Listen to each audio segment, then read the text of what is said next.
नमस्कार साथियों, मैं हूं Pramod Kumar Kandwal intensive spiritual path से। कोई भी व्यक्ति जब शरीर छोड़ देता है तो शीघ्र ही 24-48 घंटे के अंदर उसका दाह संस्कार कर दिया जाता है। बहुत ही खास परिस्थिति के अंदर इससे अधिक समय लगता है। वह व्यक्ति जिसने इस पृथ्वी लोक को छोड़ा है, चाहे वह कितना ही सुंदर, धनवान तथा अति प्रिय ही क्यों न हो, उसके दाह संस्कार के कार्य को सबसे अधिक प्राथमिकता दी जाती है। जो जहां होता है, चाहे वो विदेश में क्यों ना हो, तुरंत सारे कार्य छोड़कर दाह संस्कार में शामिल होना चाहता है। दाह संस्कार की तैयारी हेतु कोई भी कार्य हो, उसको पूरा करने में सभी व्यक्ति अत्यंत शीघ्रता से उसे पूर्ण करके जल्दी से जल्दी शरीर को अग्नि को सौंप देना चाहते हैं। यहां तक कि उसका सामान भी इधर उधर कर दिया जाता है ताकि उसकी ज्यादा याद भी नहीं आए। जो थोड़ी देर पहले ही हमें अति प्रिय लगता था, अब हम चाहते हैं इसे शीघ्र अति शीघ्र राख के ढेर में बदल दिया जाए। ये बात भी सच है कि मृतक शरीर को देखकर डर भी लगता है। यह सच्चाई है जिसे हम सब अच्छी तरह से जानते हैं। और अभी हम जीवित हैं तो ऐसा व्यवहार हम उनके साथ कर रहे हैं जो हमारे सामने शरीर छोड़ रहे हैं। जब हम शरीर छोड़ेंगे तब दूसरे हमारे साथ भी ऐसा ही करेंगे। यह वास्तविकता है। अब प्रश्न यह आता है कि मरे हुए व्यक्ति में और जीवित व्यक्ति में क्या फर्क है। हम मरे हुए व्यक्ति का तो दाह संस्कार करते हैं, मगर जीवित व्यक्ति का नहीं करते, जबकि दोनों ही मरे हुए हैं। हकीकत में दोनों में कोई अंतर नहीं है। मनुष्य जिस समय जन्म लेता है उसी समय से उसके शरीर का पतन होना शुरू हो जाता है, उसका फिजिकल डिके होना शुरू हो जाता है। ऐसा कोई भी घंटा, मिनट या सेकंड नहीं होता जिस समय उसके शरीर का मरण ना हो रहा हो। हर क्षण उसका शरीर मृत्यु की ओर ही अग्रसर हो रहा है।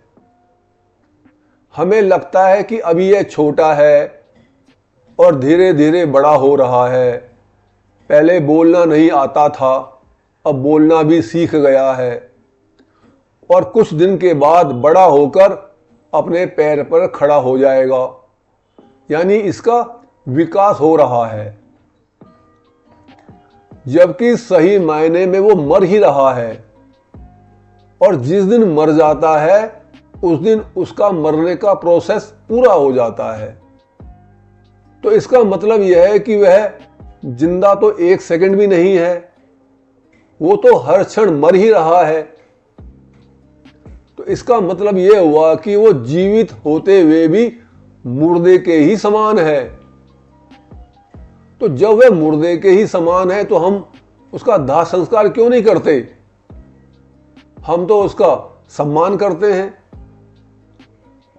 जो भी वह बोलता है हम सुनते हैं, जो भी देता है हम खाते हैं, उसके साथ उठते हैं, बैठते हैं, रिश्ता बनाते हैं, शादी भी करते हैं, उससे बच्चे भी होते हैं, उसके साथ रहने के बड़े बड़े ख्वाब देखते हैं, विदेश घूमने भी जाते हैं, यहां तक कि उसके बिना रह भी नहीं पाते, जबकि वह तो मुर्दे के समान ही मुर्दा है। जबकि शमशान घाट के मुर्दे से हम दूर भागते हैं। इसका एकमात्र कारण है कि उसके अंदर परमपिता परमात्मा का अंश है और यह अंश उनके समान शक्तिशाली तो नहीं मगर गुणवान अवश्य है। हम सभी प्रभु के उस अंश का सम्मान करते हैं। उसके साथ ही रहते हैं, खाते हैं, पीते हैं, दोस्ती करते हैं, शादी भी उसी से करते हैं, यहां तक कि लड़ाई झगड़ा भी उसी से करते हैं, नफरत भी उसी से करते हैं, घृणा भी उसी से करते हैं, दुश्मनी भी उसी से करते हैं। ऐसे बहुत कम जागरूक इंसान या साधक हैं जो इस बात को समझ पाते हैं कि हर व्यक्ति के अंदर, यहां तक कि हर प्राणी के शरीर में प्रभु का अंश है। वही हमारे साथ हर प्रकार का कर्म धर्म तथा हर प्रकार का व्यवहार करता है।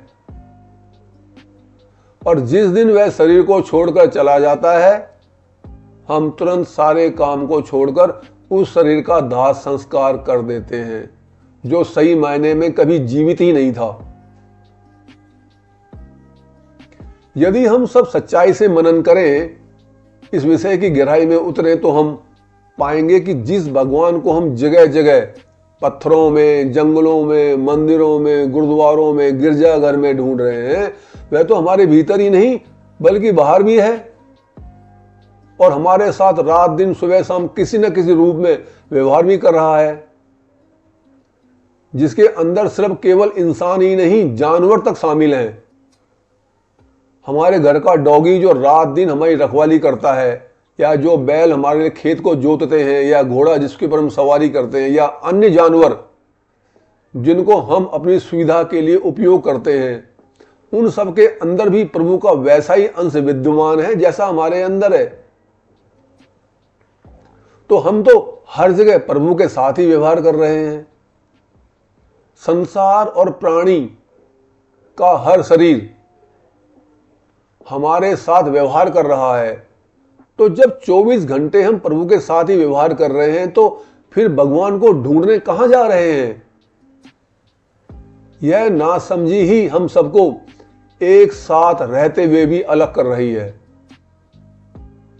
यदि हम लाखों करोड़ों साल से किसी भी रूप में जन्म ले रहे हैं, तो तब से ही हम प्रभु के साथ व्यवहार कर रहे हैं और प्रभु हमारे साथ व्यवहार कर रहे हैं, मगर हम उनको पहचान नहीं पा रहे। हमारा विवेक संसार की वस्तुओं को प्राप्त करने के लिए बहुत गहराई से तथा तीव्र गति से कार्य करता है, मगर जब भगवान को जानने की बात आती है, तो उसका विश्लेषण करने की बात आती है, तो हमारा दिमाग शून्य हो जाता है। ये कितना हास्यास्पद होगा यदि सास ससुर अपने दामाद के साथ अपनी लड़की को भेज भी रहे हैं, उसका अपने घर में आदर सत्कार भी कर रहे हैं, पर दोनों एक दूसरे को पहचान नहीं रहे हैं कि हमारा आखिर रिश्ता क्या है। प्रभु ने तो अपने आप को चारों ओर बिछा कर रखा है। वह केवल प्राणियों के शरीर में ही नहीं, बल्कि पंच तत्व के रूप में भी हमारे चारों ओर हैं, जिनके बिना हम जीवित नहीं रह सकते। हवा, पानी, आग, भूमि, आकाश, यह सब हमारे शरीर को बनाए रखने के लिए बेहद जरूरी हैं, और यह भी परमात्मा का ही अप्रत्यक्ष अंश है। हम इन्हें निर्जीव समझते हैं। धरती में पाए जाने वाले 118 तत्वों के परमाणुओं का यदि हम अध्ययन करेंगे, तो पाएंगे कि इनके परमाणुओं का तत्व भी क्रियाशील है।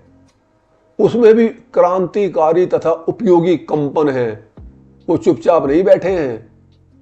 तो जब सभी पंच तत्व के पदार्थ, सभी प्राणी और हमारे शरीर की जीवात्मा सभी एक दूसरे के साथ सहयोग और उपयोगी व्यवहार कर रहे हैं, तो फिर अंतर और समस्या कहां है? अंतर है तो सिर्फ हमारे मन में, हमारी नासमझी में, हमारी अज्ञानता में, हमारी अशिक्षा में। जिस दिन हम अपने विवेक का इस्तेमाल करते हुए इनको समझने लगेंगे, इनकी जानकारी प्राप्त करेंगे, और जो उसके विशेषज्ञ हैं, जिसे आध्यात्मिक भाषा में संत महात्मा कहते हैं, उनके संपर्क में आकर के उनसे रहस्य को समझने लगेंगे, तो फिर प्रभु को प्राप्त करने के लिए कहीं जाने की जरूरत नहीं। वह तो हर जगह ही है, बल्कि हम रात दिन सुबह शाम उसके साथ ही हैं। पर वह ना हो तो हमारा जीवन संभव ही नहीं हो पाएगा, हमारी कोई एंटिटी ही नहीं होगी। प्रभु उपलब्ध हैं हर जगह, पंच तत्व प्राणी व्यवहार में घूमो, चाहे समुद्र पहाड़ जंगल, चाहे अपनी मोटर कार में। यदि आपको संदेश ज्ञानवर्धक तथा उपयोगी लगता है तो आप चैनल को सब्सक्राइब करें, वीडियो को लाइक, कमेंट और शेयर भी कर सकते हैं, ताकि रिलीज होने वाली सभी वीडियो का नोटिफिकेशन आपको मिलता रहे। गुरु सबका कल्याण करें।